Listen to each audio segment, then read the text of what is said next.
तो है पे केमी अच्छे आई होप कि समस्त पे बहुत ही भल थे तो मैंने सेमती भल था तो पे आज भिडियो सब भाव में प्लस 3 5 सेमिस्टर ओडिया पे गोटे गुरुत्वपूर्ण भिडियो कहीं पे जो तुम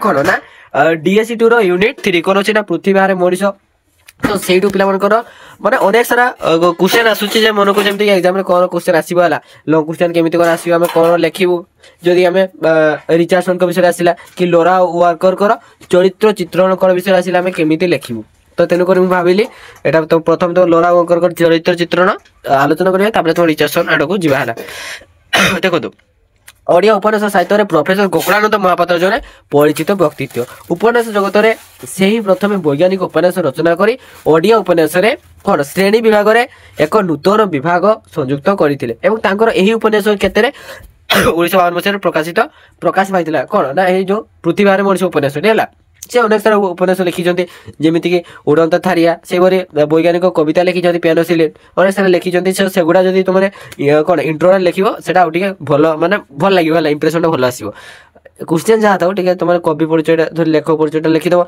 देन से कौन कौन रचना कर प्रकाश पाई बस से ଆଉ एक्सट्रा किसी कहूनी पिता ना लेख माँ को ना लेख सेगुड़ा दरकार नहीं से लिखनी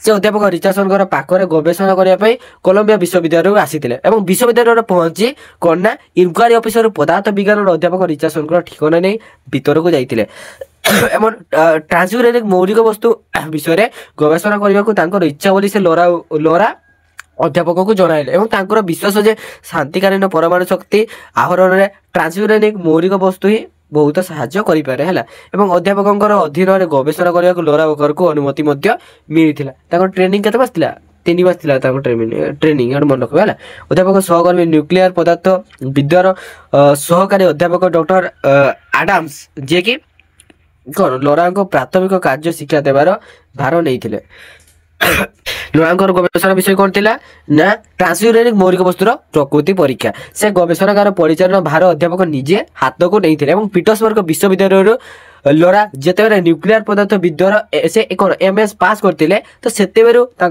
साइक्रोटिन एवं यूरेनियम पाइलर प्रभृति व्यवहार करा जानी नथिले कि लोरा केवल बही पढ़ी से गुड़िकर परिचालन विषय जोत किंचित ज्ञान अर्जन करते ट्रांसयूरेनिक मौलिक वस्तु संबंध में कार्य करने को हेले कौन साइक्लोट्रॉन एवं यूरेनियम पाइलर व्यवहार प्रथम जानिबा दरकार अध्यापक आडम्स प्रथम 3 मास केवल ये 2टी परिचालन लोरा को शिक्षा देते ट्रेनिंग थिला एवं लोरा गवेषणा सफलता लाभ कले अर्थात परमाणु शक्ति को शांतिकालीन कार्य लगाइबा जदि संभव हुए तेज विज्ञान इतिहास एक अभिनव चांचल्य सृष्टि हे परमाणु शक्ति को ध्वंसात्मक कार्य विरोध कराए जनहितकर कार्य लगाई मानव समाज एक नूतन इतिहास सृष्टि कर कौन होता मन प्राण ढारी दे लोरा गवेषणा करते गवेषणागार क्रांति अवसाद भितर निजको हजाई दे से राति होटेल शई पड़ती लोरा गवेषणा समय 12 केलियम मौलिक वस्तु अलग करि नथिले 2 दिन पर तृतीय दिन जेते 12 केलियम धातु से विशुद्ध भाव में अलग करें तो से मन गोटे अपूर्व आनंद खेलीगला से दिन गवेषणा सारी से अध्यापक सहित कौन ना न्यू जर्सी घर को जाते अध्यापक कार जीवा समय अध्यापक लोरा गवेषणा प्रसंग में प्रशंसा कर अध्यापक सहित लोरा गवेषणा कर जापारे 12 केलियम 1820 फारेनहाइट उत्ताप कौन न्यूटन ठारू सामान्य आघात पाइले एक प्रचंड परमाणु शक्ति उत्पन्न करें न्यूटन बेग निर्दिष्ट बेग ठारू कम हेले 12 केलियम को इंधन भाव में व्यवहार कर नाना प्रकार नूतन पारंपरिक इंजिन तैयारी करा जाय पारे दीर्घ 4 मास धरि अक्लांत परिश्रम कर 2टी परमाणु इंजिन तैयारी है जमती देखो परमाणु इंजिन गुड़िक तैयारी सारिया पर परमाणु यान तैयारी है तो से परमाणु यान से मंगल ग्रह को जीवार योजना एवं गुप्त भाव में जाते मंगल ग्रह को परमाणु शक्ति मार्किन सरकार हाथ में पड़े से ध्वंसात्मक कार्य लगाइबे शांति परमाणु शक्तिर विनियोग कर सरकार देवे ना तेणु से भाविले कि रिचार्डसन और लोरा वार्कर भाविले जे कार्य गुप्त चलिए अध्यापक घरे लोरा अध्यापक घरे राति समय समय रही जाती अध्यापक माँ लोरा को निज हृदय ग्रहण करी नहीं मृत्यु पूर्व लोरा हाथ में पुत्र हाथ समर्पित आखि बुझिले 1951 ମସିହା ଅଗଷ୍ଟ ମାସ 20 ତାରିଖରେ ଦିନ ରାତି 2ଟାରେ ଅଧ୍ୟାପକ ଇଞ୍ଜିନ ଷ୍ଟାର୍ଟ କରି ମଙ୍ଗଳ ଗ୍ରହ ଅଭିମୁଖେ ଗତି କରିଥିଲେ। ନିଜର ଅତି ପ୍ରିୟ ପୃଥିବୀକୁ ଥରେ ମାତ୍ର ଆଖି ପୁରାଇ ଦେଖିନେବା ପାଇଁ ଅଧ୍ୟାପକ ଲୋରାଙ୍କୁ କହିଥାନ୍ତି ଏବଂ ଦୀର୍ଘ 1.5 ମାସ ଗତି କରିବା ପରେ ଯାନଟି ମଙ୍ଗଳ ଗ୍ରହରେ ପହଞ୍ଚିଲା। ତ ସେଠାରେ ପ୍ରଥମେ ଜଣେ ବୃଦ୍ଧା ଓ ତରୁଣୀଙ୍କ ସହିତ ଭେଟ ହୋଇଥିଲା। ତରୁଣୀଙ୍କର ଘରେ ଦେଖନ୍ତୁ ପ୍ରଥମେ ଏବଂ ପରେ ରାଷ୍ଟ୍ର ସରକାରଙ୍କର ଅତିଥି ହୋଇ ସେମାନେ ମଙ୍ଗଳ ଗ୍ରହରେ ବିଭିନ୍ନ ସ୍ଥାନରେ କଣ ଦେଖିଥିଲେ ନା ପୃଥିବୀ ସହିତ ତୁଳନା କରି ଆତ୍ମହରା ମଧ୍ୟ ହୋଇପଡ଼ିଥିଲେ। ମଙ୍ଗଳ ଗ୍ରହର ସାମାଜିକ ଅର୍ଥନୈତିକ ରାଜନୈତିକ ପୃଷ୍ଠଭୂମି ଉପରେ ଦୁହେଁ ଅଭିଜ୍ଞତ ହୋଇଥିଲେ। ମଙ୍ଗଳ ଗ୍ରହରେ ବିଜ୍ଞାନ ଚରମ ସୋପାନରେ ପହଞ୍ଚିଛି ବୋଲି ଦୁହେଁ ଅନୁଭବ କରିଥିଲେ। ସେତିକି ଉନ୍ନତି ପୃଥିବୀରେ ସେ ପର୍ଯ୍ୟନ୍ତ ହୋଇପାରି ନଥିଲା। ମଙ୍ଗଳ ଗ୍ରହର ବ୍ୟକ୍ତିମାନେ ପ୍ରତିଭା ଓ ବୁଦ୍ଧି ଉପରେ ବିଶେଷ ଗୁରୁତ୍ୱ ଦେଇଥାନ୍ତି ବୋଲି ଲୋରା ଜାଣିଥିଲେ।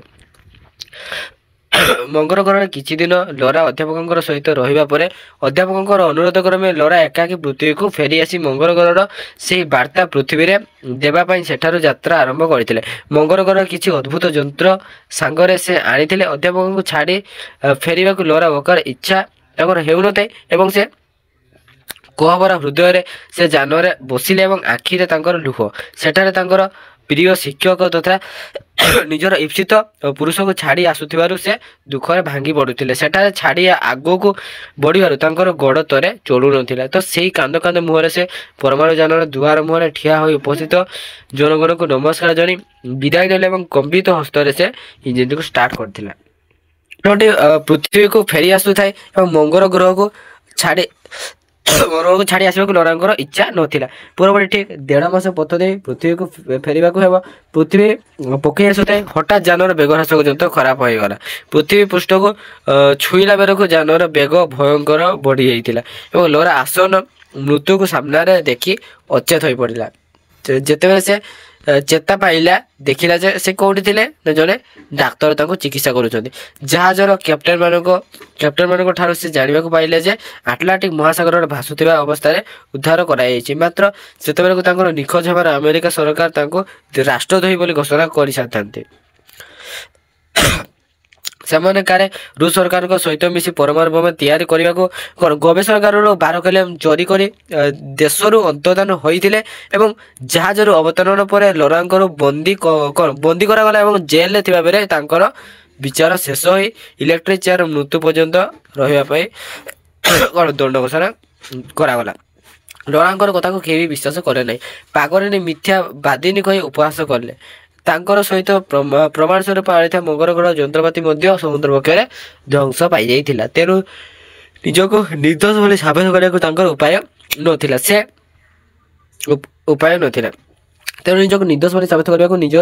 ନଥିଲା।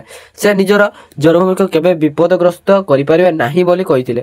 ମାନେ କହିଲେ ସୁଦ୍ଧା କେହି ସେ କଥା ଶୁଣିଲେ ନାହିଁ। ତେଣୁ ମୃତ୍ୟୁ ପୂର୍ବରୁ ସେ ତାଙ୍କର ସମସ୍ତ କଥା ଡାଏରୀରେ ଲେଖି ବସିଲେ ଏବଂ ତାଙ୍କର ନିଜର ରାଷ୍ଟ୍ର ପ୍ରତି ପୁଞ୍ଜିବାଦ ପ୍ରତି ଘୃଣା ଆସୁଥିଲା। ସେ ପାଗଳ ପରି ପ୍ରଳାପ କରିବାକୁ ଲାଗିଲେ ଏବଂ ସେ ପୁଞ୍ଜିବାଦକୁ ଘୃଣା କରନ୍ତି କାହିଁକି ନା ତାଙ୍କର ବିଶ୍ୱାସ ବିଜ୍ଞାନ ଦିନେ ପୁଞ୍ଜିବାଦକୁ ଧ୍ୱଂସ କରିବ ଏବଂ କ୍ଷଣିକ ସୁଖ ଓ ସ୍ୱାର୍ଥ ସାଧନ ନିମିତ୍ତ ଯେଉଁ ବୈଜ୍ଞାନିକମାନେ ରାଜନେତା ଓ ପୁଞ୍ଜିପତିମାନଙ୍କର ପଦଲେହନ କରନ୍ତି ସେମାନେ ସମାଜରେ ଲୋରା ରହିବାକୁ ଚାହାନ୍ତି ନାହିଁ। ଶେଷ ସମୟରେ ସେ ମଧ୍ୟ ଭାବିଲେ ଯେ ମଙ୍ଗଳ ଗ୍ରହର ନ୍ୟୁୟର୍କ ବିଶ୍ୱବିଦ୍ୟାଳୟର ପଦାର୍ଥ ବିଜ୍ଞାନଗାରର ସେହି ପ୍ରଧାନ ଅଧ୍ୟାପିକା ମଧ୍ୟ ତାଙ୍କଠାରୁ ଅଧ୍ୟାପକଙ୍କୁ ଛଡ଼ାଇ ନେବାର ଚେଷ୍ଟା କରୁଛନ୍ତି ଏବଂ ଏହିପରି ପ୍ରଳାପ କରି ତାଙ୍କର ଆଖିରୁ ଲୁହ ଗଡ଼ି ପଡ଼ିଲା, ପ୍ରାଣବାୟୁ ଉଡ଼ିଗଲା। ଉପନ୍ୟାସରେ ଏପରି ଏକ କରୁଣ ରସର ପରିଣତି ସୃଷ୍ଟି କରି ଲେଖକ ଲୋରା ଚରିତ୍ରର ମହାନୀୟତା ପ୍ରଦର୍ଶନ କରିଛନ୍ତି। ଉପନ୍ୟାସର ମୁଖ୍ୟ ନାରୀ ଚରିତ୍ର ଭାବରେ ଲୋରାଙ୍କୁ ଗୁରୁତ୍ୱ ଦିଆଯାଏ। ତମେ ଆଜି ଭିଡ଼ିଓଟି ଏଇଠି ରଖୁଛି। ଧନ୍ୟବାଦ। ଜୟ ଜଗନ୍ନାଥ।